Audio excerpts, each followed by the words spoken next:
मोदी सरकार द्वारा उनकी तीसरे टर्म का ये जो बजट आया, इसमें यशस्वी प्रधानमंत्री की सरकारों के माध्यम से तो 12वां बजट है, लेकिन वित्त मंत्री द्वारा नवा बजट जो प्रस्तुत किया गया है, मेरी अपनी ओर से बहुत बहुत बधाई।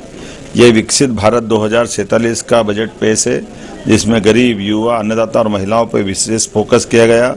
खास करके बजट की जो दिशा और लक्ष्य है, वो लक्ष्य भारत को सशक्त भारत की तरफ ले जाने का है, जिसमें आर्थिक ग्रोथ को बढ़ावा दिया गया है।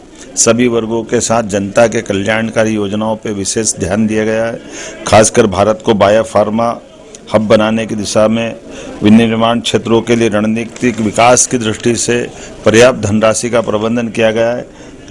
क्लिनिकल ट्रायल स्थलों का विकास किया जाएगा, जिसमें 1000 ट्रायल स्तर बनेंगे। रिसर्च एंड डेवलपमेंट के आधार पर एआई के सेक्टर का बड़ा पैमाने पर राज्य के देश के विकास के साथ में हमारा मध्य प्रदेश भी आगे बढ़ेगा, ऐसे मैं उम्मीद करता हूँ। वस्त्र उद्योग के सेक्टर में रिफॉर्म करेंगे, जिससे राज्यों को लाभ मिलेगा। 5 लाख से ज़्यादा आबादी वाले शहरों का विकास और खासकर इसके लिए 5000 करोड़ का प्रबंधन करने का व्यवस्था की गई। छोटे शहरों में भी तीर्थ स्थलों का विकास करने का पर्याप्त ध्यान दिया गया है। केयर इकोसिस्टम के माध्यम से बुजुर्गों का इलाज सही समय पर हो जाए, इसका प्रबंधन भी किया है। देश के प्रत्येक जिले में एक महिला छात्रावास बनाने का निर्माण, ये नारी सशक्तिकरण की दिशा में ठोस कदम है। भारत ग्लोबल मैन्युफैक्चरिंग का हब बने, इसके भी पर्याप्त प्रबंधन किए गए हैं। इससे कई वैश्विक देशों की चुनौतियों से निपटने में भी हमारी सरकार सक्षम होगी। गंभीर बीमारियों के लिए दवाई सस्ती करके ये सच में बड़ा काम किया है, जिसमें बीमारों के लिए कोई वर्ग का भी हो, लेकिन गंभीर बीमारियां हैं, उसका इलाज बड़ा महंगा पड़ता है। ऐसे में दवाई का सस्ती करना, माननीय प्रधानमंत्री जी को, माननीय वित्त मंत्री जी को बधाई देना चाहूँगा।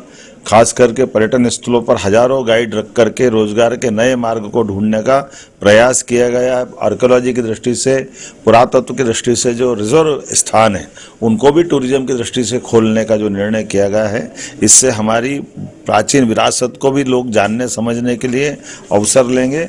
और ऐसे में विदेशी पर्यटकों को लाने के लिए 2% टैक्स की कमी करते हुए उनके लिए जो विशेष सौगात दी, जिसके आधार पर वैश्विक स्तर पर टूरिज्म के सेक्टर में भारत का स्थान और बढ़ेगा। जिला अस्पतालों को अपग्रेड करने का निर्णय किया है। इनकम टैक्स के में छोटे करदाताओं के लिए प्रक्रिया आसान की है। राजकोषीय घाटे का 4.3% का लक्ष्य मध्य प्रदेश की दिशा में निश्चित रूप से हमको लाभकारी होगा। राज्यों के लिए मध्य प्रदेश के लिए 1,40,000 करोड़ का अनुदान रखा है, जिसमें मध्य प्रदेश को भी राज्यों के लिए 1,40,000 करोड़ का अनुदान देने का निर्णय किया, जिसमें मध्य प्रदेश भी लाभान्वित होगा। मध्य प्रदेश तो टेक्सटाइल के क्षेत्र में भी, जब पीएम मित्र पार्क का उद्घाटन हमने भूमि पूजन माननीय प्रधानमंत्री जी के माध्यम से किया था, जिसमें 3 लाख से ज़्यादा लोगों को रोजगार मिलेगा। 6 लाख से ज़्यादा कपास उत्पादक किसानों के लिए पूरा मालवा निमाड़ एक तरह से एक नई छलांग लगाने के लिए हमने पिछले समय उसका भूमि पूजन कराया। इससे इस बजट के माध्यम से वैश्विक स्तर पर कॉटन के कपड़े, रेडीमेड गारमेंट्स, सभी प्रकार के सेक्टर के लिए अनोखी और बहुत दूरगामी दृष्टि से नीतियां बनाई गई है, जिसका लाभ पूरा देश उठाएगा, मध्य प्रदेश उठाएगा। मैं अपनी ओर से, मध्य प्रदेश सरकार की ओर से, प्रदेश की 9 करोड़ जनता की ओर से आज इंदौर में मैंने इस कार्यक्रम में शामिल होकर के बजट भी सुना। बजट से जुड़े हुए विविध अलग अलग श्रेणी के विद्वानों के साथ संवाद भी हुआ, उनके विचार भी जाने, और उनने सबने एक मुक्त कंठ से एक मत होकर के बजट की तारीफ की। ये आनंद का विषय है मेरी अपनी ओर। अगर आप ग्रामीण विकास विभाग के बजट को ही देखें तो 21% की उसमें वृद्धि हुई है। मुझे बताती हुई खुशी है कि ग्रामीण विकास का जो कुल बजट है, उसमें अकेले विकसित भारत जी राम जी योजना के लिए 55,600 करोड़ रुपए से ज्यादा का प्रावधान किया गया है। पिछली बार ओवरऑल मनरेगा का जो बजट था वो 86,000 करोड़ था। अब अकेले केंद्र का हिस्सा है 95,600 करोड़ रुपए से ज्यादा। इसमें राज्यों का अगर हम मिलाएंगे तो ये 1,51,000 करोड़ से ज्यादा हो जाएगा, जो अपने आप में ऐतिहासिक और अभूतपूर्व है। लेकिन एक बात और बताते हुए मुझे प्रसन्नता है कि 16th फाइनेंस कमीशन ने अभी जो फैसला किया है उसके हिसाब से पंचायतों को सीधे 55,900 करोड़ रुपए से ज्यादा की राशि और सीधे जाएगी। तो विकसित भारत जी राम जी का 1,51,000 करोड़, 55,909 करोड़ सीधे फाइनेंस कमीशन की रिकमेंडेशन के आधार पर। पहले अगर 5 साल में हम देखें तो कुल मिला के 2,36,000 करोड़ रुपया पंचायतों को सीधे मिला था, और अब ये 4 लाख करोड़ 4,35,000 करोड़ रुपया हो गया है, जस्ट डबल हो गया है। मैं मानता हूं कि ग्राम के विकास में, विकसित भारत के लिए विकसित गांव के निर्माण में ये बजट ऐसा काम करेगा कि जो कल्पना भी नहीं होगी लोगों की। फाइनेंस कमीशन की और विकसित भारत जी राम जी की दोनों की धनराशि मिला के एक विकसित ग्राम, स्वावलंबी ग्राम, रोजगार युक्त और गरीबी मुक्त गांव बनेंगे। श्री नरेंद्र मोदी जी के मार्गदर्शन में भारत सरकार की वित्त मंत्री आदरणीय निर्मला सीतारमण जी ने आज लोकसभा में वर्ष 2017 का बजट पेश किया है। बहुत बधाई देता हूं। प्रधानमंत्री से आज